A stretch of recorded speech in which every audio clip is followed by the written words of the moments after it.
इस खरे लाल बाग girls inter college के YouTube channel पे आप सभी का स्वागत करती हूँ। आज मैं क्लास 12 के लिए फिजिक्स सीरीज़ का 93 पार्ट लेकर उपस्थित हुई हूँ। आज हम यूजेस ऑफ पोटेंशियोमीटर बताएंगे। बच्चों, दो यूज़ हैं पोटेंशियोमीटर के, ये आपके प्रैक्टिकल भी आप इसका करेंगे। पहला है दो सेलों के विद्युत वाहक बलों की तुलना करना। दो आपके प्राइमरी सेल हैं, ये आपके E1 और E2, ये आपके दो प्राइमरी सेल हैं। ये आपका पोटेंशियोमीटर का तार है AB, और इसका A पॉइंट कनेक्शन दोनों सेलों के पॉजिटिव से करना है। और साथ ही बैटरी के, ये आपका बैटरी है, ये 2 वोल्ट की बैटरी है। ये आपका जो है ये एलिमिनेटर आप यूज़ करेंगे। तो इन सब के पॉजिटिव A पॉइंट से कनेक्ट हो जाएंगे। यहाँ देखिए, ये आपकी 2 वे की है। दोनों सेल के नेगेटिव जो है ये 2 पॉइंट की के 2 पॉइंट से हैं। ये 3 पॉइंट हैं, देखिए कनेक्शन पॉइंट ये 3 हैं। अगर प्लग इसमें लगा देंगे तो ये सेल यूज़ होगा, और प्लग इसमें लगा देंगे तो ये सेल कनेक्शन में आएगा। ठीक है, यहाँ प्लग लगा दिया तो कनेक्शन ये पूरा हो गया, और यहाँ से हटा दिया है की प्लग, तो यहाँ पे लगा दिया है तो कनेक्शन ये दूसरा सेल यूज़ होगा। इनका कॉमन पॉइंट जो है वो है, इसको गैल्वेनोमीटर से कनेक्ट किया है, और गैल्वेनोमीटर को जॉकी से, जो कि जॉकी को कहीं भी वायर पे टच करा सकते हैं। ठीक है, अब आइए इधर बैटरी का पॉजिटिव यहाँ से A पॉइंट से होगा, निगेटिव से एक की है, सिंगल की है। ये आपकी रियोस्टेट धारा नियंत्रक है। इसको खिसका करके इसमें बहने वाली धारा को कम और ज़्यादा कर सकते हैं। धारा कम और ज़्यादा करने पे पोटेंशियल ग्रेडियंट चेंज हो जाएगा। ठीक है, इसका वेरिएबल पॉइंट जो है वो आपका B पॉइंट से हो गया। ये कनेक्शन आपका कंप्लीट हो गया। अब देखिए, सबसे पहले आपने की प्लग यहाँ लगा दिया तो E2 सेल सर्किट में नहीं, ये आपका ब्रेक हो गया है ना। E2 सेल सर्किट में नहीं, केवल E1 सेल सर्किट में है। और जॉकी को पहले आप टच यहाँ कराएंगे A पॉइंट, A सिरे की तरफ, तो डिफ्लेक्शन एक साइड जाएगा, और B सिरे पे कराएंगे तो डिफ्लेक्शन दूसरे साइड जाएगा। इसका मतलब कहीं ना कहीं आपका नल पॉइंट आएगा। अगर सिंगल साइड जा रहा है तो आपको चेक करना है कहीं कुछ गड़बड़ी करी है कनेक्शन में। ठीक है, और देखिए, अब इसको जब आप अपोजिट साइड जा रहा है तो अगर मान लीजिए इधर एक साइड पे टच करने पे लेफ़्ट साइड जा रहा है, अब इसके एंड पे टच करिए तो फिर भी अगर उसी साइड जा रहा है तो यानी इस तार पे कहीं नल पॉइंट नहीं मिलेगा। फिर आइए, दूसरा तार यहाँ से स्टार्ट हो गया है और इसके एंड पे आई, दूसरे तार के एंड पे आइए। अगर अभी भी सेम साइड जा रहा है तो इस तार पर भी कहीं नल पॉइंट नहीं है।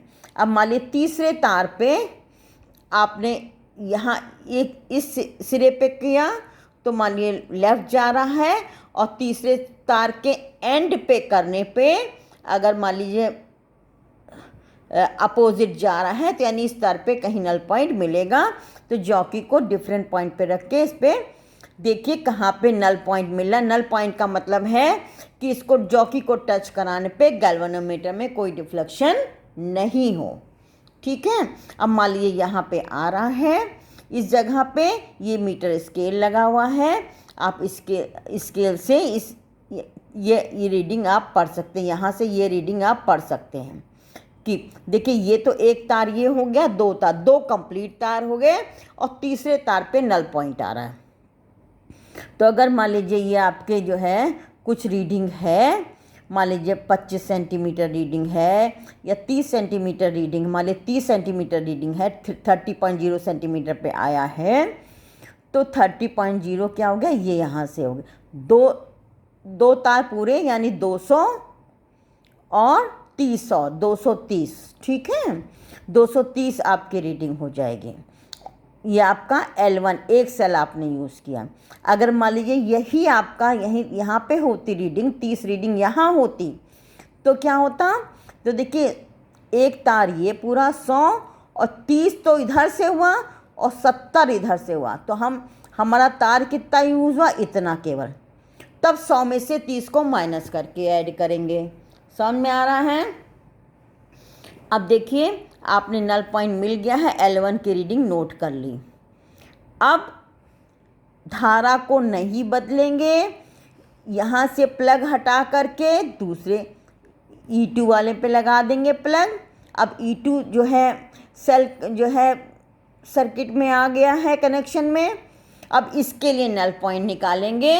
नल पॉइंट आपका मान लीजिए L2 दूसरी कोई रीडिंग आ गई है तो के सेम है क्योंकि धारा चेंज नहीं की है, तो E1 अपॉन E2 बराबर L1 अपॉन L2 से आप कैलकुलेट कर लेंगे दो सेलों के विद्युत वाहक बलों का अनुपात। ठीक है, इसका कोई यूनिट नहीं होगा। अब आइए दूसरा जो है प्रयोग है किसी प्राथमिक सेल का आंतरिक प्रतिरोध ज्ञात करना। अब इसके लिए क्या करना, केवल जिस सेल का आंतरिक प्रतिरोध ज्ञात करना उसको यहाँ कनेक्ट कर दिया। अभी मैंने आपको तरीका बताया था।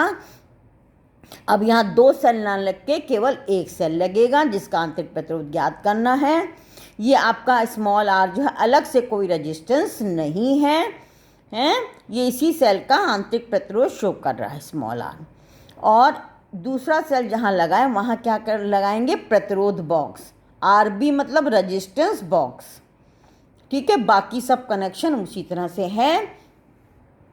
अब देखिए पहले यहाँ से प्लग, ये K1 प्लग लगा रहेगा, K2 आप जो है हटा देंगे, मतलब जो है सेल से कोई धारा नहीं ले रहे हैं, सेल से कोई धारा नहीं ले रहे हैं। इस समय जो नल पॉइंट आएगा L1 वो क्या होगा, EMF के इक्विवेलेंट होगा, E बराबर K टाइम्स L1। फिर ये K2 भी ऐड कर देंगे, K2 में प्लग लगा दिया और रेजिस्टेंस बॉक्स में से कोई रेजिस्टेंस निकाल लेंगे, 1 ओम 2 ओम कुछ ओम यहाँ से निकाल लेंगे। यानी 1 ओम का निकालना है तो 1 ओम यूज़ हो रहा है, उसका प्लग निकाल लिया तो 1 ओम रेजिस्टेंस यूज़ होगा। ठीक है, तो अब देखिए आर आपने निकाल लिया है। अब जो है देखिए, अब जब इसमें जब भी कनेक्शन हो जाए K2 की प्लग लग जाएगा, की लग जाएगी, तो सेल ओपन सर्किट में नहीं रहेगी। सेल इस रेजिस्टेंस में से धारा जो सेल जो है कि धारा इस रेजिस्टेंस में से होके गुजरेगी। अब जो है विभवांतर का मान कम हो जाएगा, वो आ गया V बराबर KL2। अब L2 पे मान लीजिए नल पॉइंट आ रहा है तो L2 आपने नोट कर लिया। E अपॉन V बराबर L1 अपॉन L2, ये सूत्र हम आपको बता चुके हैं। स्मॉल r बराबर capital R, E upon V -1। Small r आंतरिक प्रतिरोध है, कैपिटल R जो है वाय प्रतिरोध है जो कि रेजिस्टेंस बॉक्स में से आप निकालेंगे। ठीक है, तो E अपॉन V की जगह हुआ L1 अपॉन L2, इससे आप आंतरिक प्रतिरोध निकाल लेंगे। ये दोनों प्रैक्टिकल आपके कोर्स में हैं। आज के लिए बस इतना ही, मिलते हैं नेक्स्ट पार्ट में।